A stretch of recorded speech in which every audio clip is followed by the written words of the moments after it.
Oh, thank you.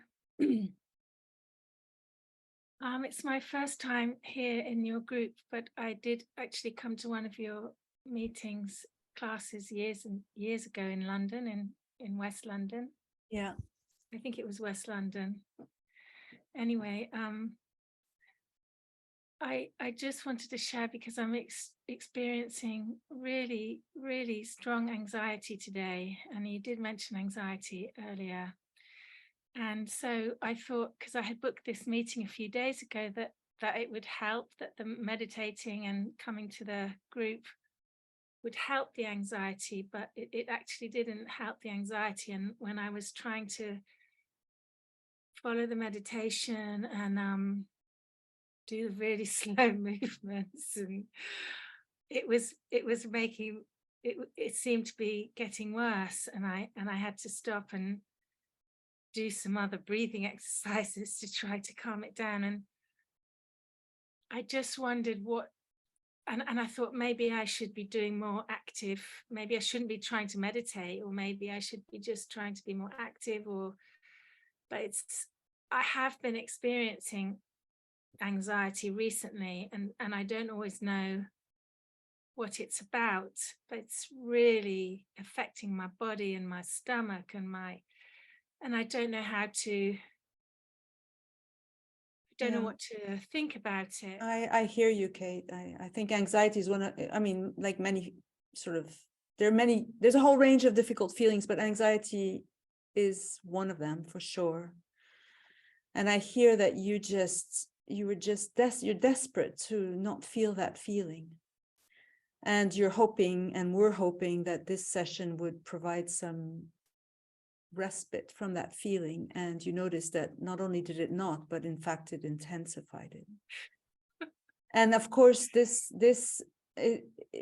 kind of yoga, this approach, it will, it's not that it intensified necessarily your anxiety, but it certainly didn't cover it up with something else, or it didn't get busy with it. So suddenly this anxiety had even more space to show up. And of course, we were also focusing on the body. And because anxiety is a feeling in the body, you became even more acutely aware of it.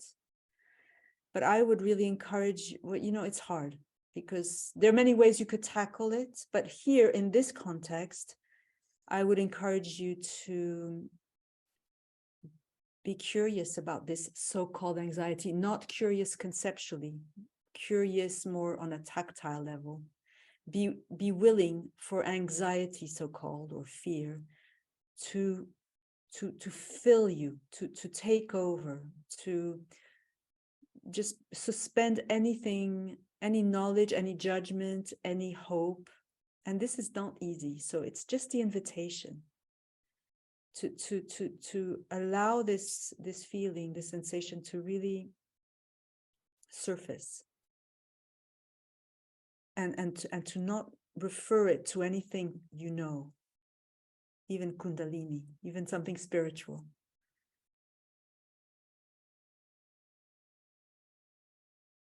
If I allow it to take more space, to grow, instead of trying to calm it down and relieve it or stop it, basically, it feels like it's I just want to like sob, or I feel like I'm going to go into a panic attack, or I want to sob. I know. So here it's so sobbing, I think, is a little bit safer than a panic attack. Or hyperventilate or something. Yeah. So I think that means that you're wise to go gently. In other words, if you come again, this approach doesn't have to be sort of full on right off the bat. Like, you don't have to go, yes, anxiety, take me, and then find that you fall into an anxiety attack or panic attack, or hold on, because my fridge is making a beeping noise, which is my fridge is having a panic attack. Okay, you're right to be cautious, because sometimes we have very we have feelings that have been pushed down for years and years and years that suddenly resurface and or are resurfacing because XYZ, because who knows why, or we know why. And sometimes we have to go gently. We have to go gently because we're not sure about the capacity to contain this feeling. Of course, from the point of view of awareness, from the point of view of our true nature, there's no problem. Everything can be welcomed. But on a more relative level, it's not obvious. It's not obvious to Kate. It's not obvious to others that it's going to be okay, that there's not going to be a disintegration and annihilation, like really, really deep stuff, scary stuff. So you do have to go gently in your case, and like you microdose this approach, like come again, do it a bit, and when it gets a bit too much, go have a cup of tea, do some movements, and then come back and try to remember that there is safety. There is safety here, and you don't have to manufacture the safety. The safety is inherent to our true nature. But we can't, those words are cheap. If I say that, it doesn't land, it doesn't mean anything. You have to discover that. We all have to discover that. And we all have these edges where panic attack is looming. Fear, anxiety, huge feeling is threatening to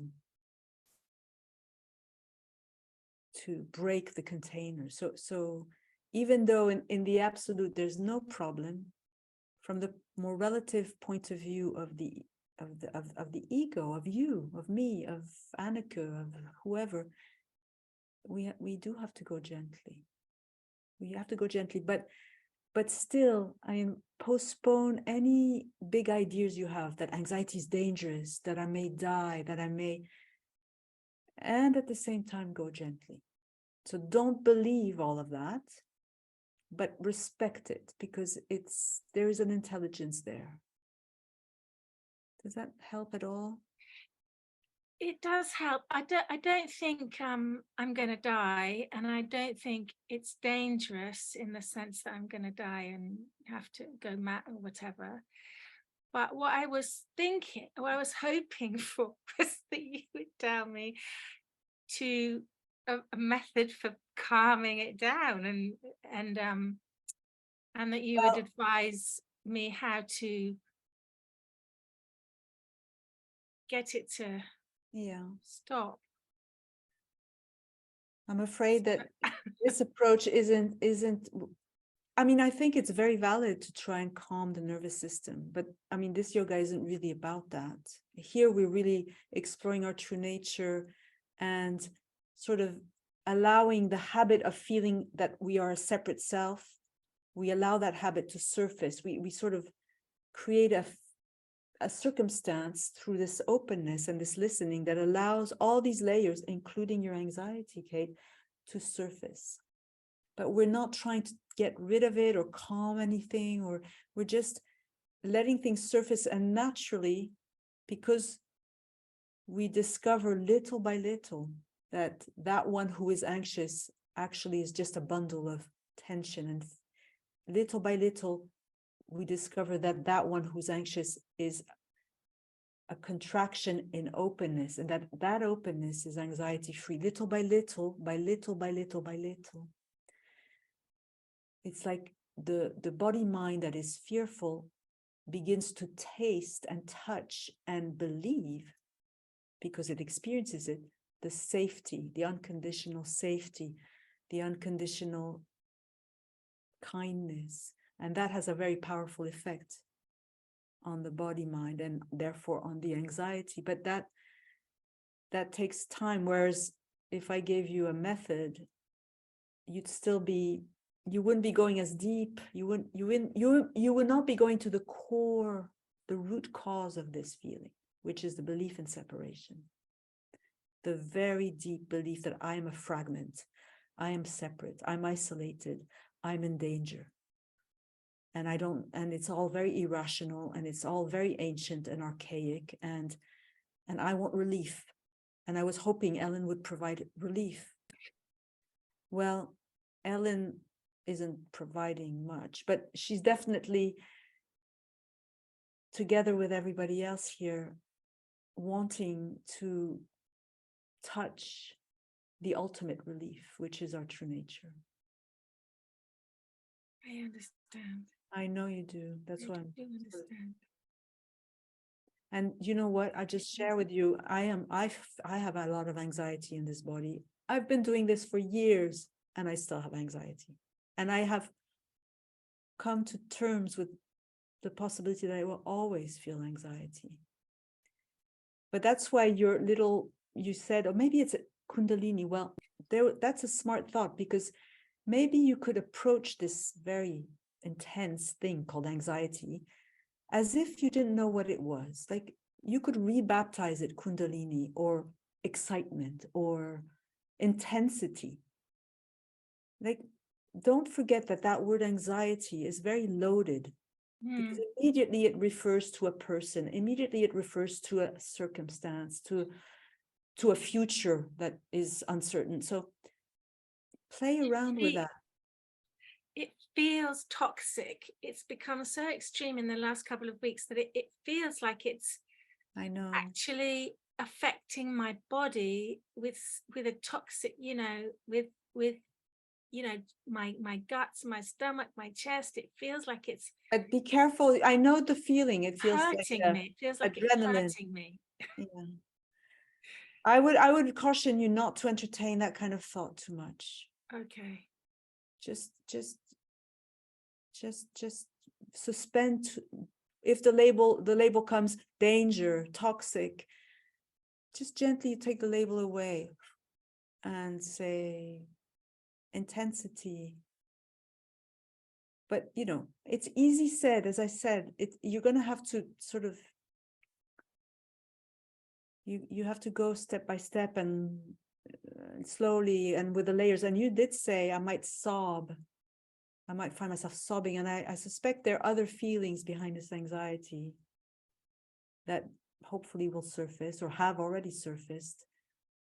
Like, for example, sobbing would ground, there would be something it would bring you deeper. And so there will be other steps, other layers. Just hang in there, Kate. Thank you. Group hug again. Yes.